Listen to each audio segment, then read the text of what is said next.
Hey, welcome to Growing. We hope you're doing well today. Man, what an interesting gift we have today, the gift of service. I will tell you this gift right here is not what God gives you when you can't do anything else. In fact, this gift takes a tremendous amount of your time, your effort, your ability, the gift of service. You know, in the book of Joshua, chapter 24, verses 14 through 15, when they're coming out of Egypt, Joshua looks at the children of Israel and he says a word over and over and over again. He says, "Therefore fear the Lord and serve him in sincerity and in truth, and put away the gods which your fathers served on the other side of the flood and in Egypt, and serve the Lord. But if it seem evil to you to serve the Lord, then choose you this day whom you will serve, whether it be the gods of your fathers that they served, where they were on the other side of the flood, or the gods of the Amorites in whose land you dwell.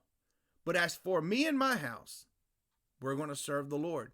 He uses the word serve over and over because that's what we are to do to the Lord, is serve him. In Exodus chapter 8, verse 1, when Moses went into Pharaoh, you know what he said?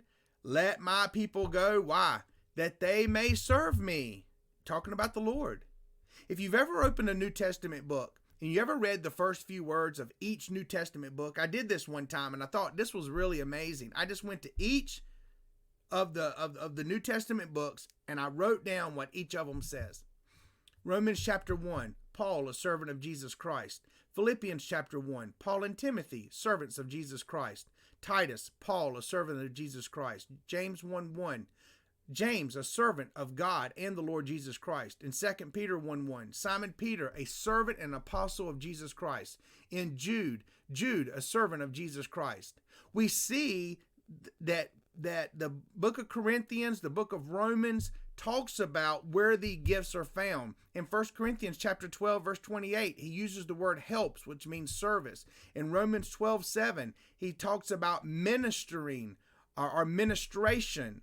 The word ministration means service or helps. Not everybody has this gifts. Not everybody wants to jump in there and serve. Now, it means diakio, or to run an errand for somebody. It means to, when somebody has a command and you want to execute that command. It's the service of a king. It's a deacon who serves. It's serving the elder, the waiting the tables, distributing the money. It's very interesting, these people and how they serve. As a server, you're going to render practical help in physical matters, but not only that, in spiritual matters. You're going to meet physical needs, but also spiritual needs of the church. And remember, as I said, this is not the gift that you're going to get when you cannot do anything else. You're going to be willing, as a servant, to meet 1,000,001 tasks if that's what needs to be done.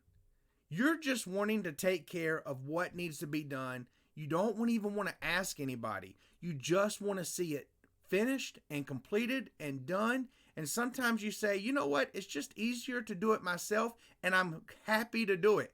You're not doing it grudgingly. You're doing it because you get to do it. You don't have to be asked. You're glad to do it. And servers enable this. They enable other people who have different gifts to be able to use their gifts. Can you imagine that the pastor is trying to go preach on Sunday morning and none of the servers showed up? Nobody came to serve and help and fill those roles in a local church.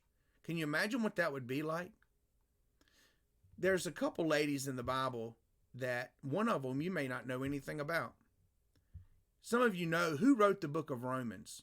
It was the Apostle Paul. The Apostle Paul wrote the book of Romans, but he tells something very important about a person in the book. It's a lady named Phoebe. In Romans 16, he says, "I commend you, Phoebe, my sister, which is a servant of the church of Corinth, about 9 miles from Rome. She's been serving me," is what he's saying. And this is what he told him to do about her. "You receive her in the Lord as becometh saints, and you assist her in whatever business she had need of you, for she has been a helper of many and a helper of me. She has been a server." Now, here is one of the most important things we know about Phoebe. We know Paul wrote the book of Romans. What an amazing book the book of Romans is. What will we do without chapter 6, 7, and 8 of book of Romans and the grace and understanding our salvation? What a magnificent book. But how would would the church ever had gotten the book of Romans without Phoebe? You got it. Phoebe was the one who carried the book of Romans to the church. She traveled dangerous roads getting from Corinth to Rome. And not only this, she had Christians help her. She had Christians that served her and met needs while she was there. But Phoebe met a practical need that had to be met to get the book to the church. There was another lady that often receives pretty negative comments. Her name's Martha. You remember Martha was trying to serve and Jesus had come to the house and Mary sat at Jesus' feet? And Martha often gets a bad rap, but I want to say this, that Martha opened her home to Jesus and his disciples and served them. And she had a heart that everything would be absolutely perfect, even if it cost her.